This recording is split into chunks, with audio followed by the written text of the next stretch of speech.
Assalamualaikum warahmatullahi wabarakatuh. Perkenalkan, nama saya Rahayu dari kelas 11 Galileo Galilei dengan nomor urut 30 dengan nomor induk siswa 1911238. Nah, baik, pada kesempatan ini saya akan menjelaskan uji kompetensi bab 2 dengan soal pertama, yaitu apa yang dimaksud dengan demokrasi.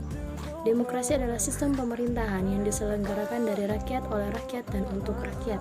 Demokrasi adalah sistem sosial dan politik pemerintahan diri dengan kekuasaan-kekuasaan pemerintah yang dibatasi hukum dan kebiasaan untuk melindungi hak-hak perorangan warga negara. Sekarang kita masuk ke soal kedua, yaitu macam-macam dari demokrasi. Berdasarkan penyaluran kehendak rakyat, yang pertama itu ada demokrasi langsung dan demokrasi tidak langsung.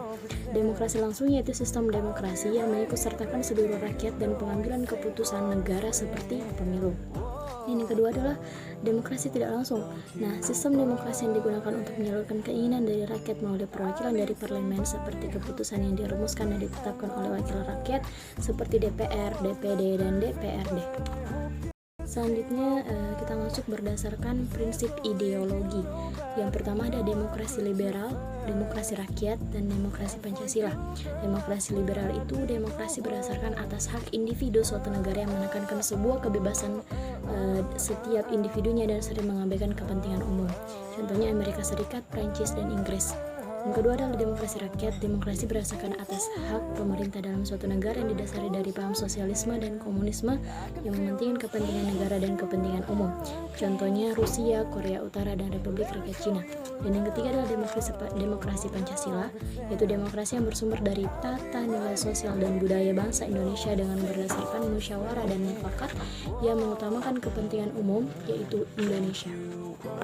Nah, yang selanjutnya yaitu berdasarkan hubungan antar alat kelengkapan negara. Yang pertama itu ada sistem presidensial, yaitu merupakan tatanan negara yang berdasarkan pada konsep trias politika yang dijadikan pedoman bagaimana lembaga harus bekerja. Dan yang kedua adalah sistem parlementer, yaitu menitik beratkan pada hubungan antara pemegang kekuasaan eksklusif dan legislatif. Baik, kita lanjut ke berdasarkan hubungan antar alat negara, yaitu pertama ada demokrasi perwakilan dengan sistem referendum, yaitu sistem demokrasi di mana rakyat memiliki perwakilan untuk menjabat di parlemen namun tetap dikontrol oleh rakyat dengan sistem referendum. Dan yang kedua sistem parlementer, yaitu sistem demokrasi yang di dalamnya terdapat hubungan kuat antar badan eksekutif dan badan legislatif. Dan yang ketiga ada sistem pemisahan kekuasaan, yaitu sistem demokrasi di mana kedudukan antara eksekutif dan legislatif itu terpisah, sehingga keduanya tidak berkaitan secara langsung dengan sistem parlementer. Dan yang keempat ada sistem referendum dan inisiatif rakyat, yaitu sistem demokrasi gabungan dari demokrasi perwakilan atau tidak secara langsung dan demokrasi secara langsung. Sekarang kita masuk ke soal ketiga, yaitu jelaskan Sokoguru demokrasi universal.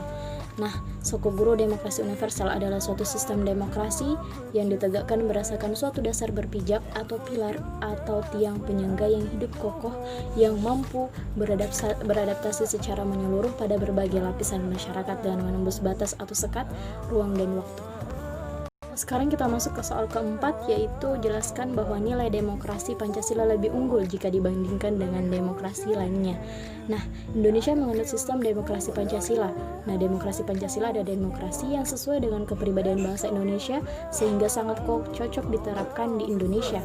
Berbeda dengan demokrasi lain, demokrasi Pancasila sangat menghargai kebebasan individu, tetapi kebebasannya bukan berarti tidak terbatas.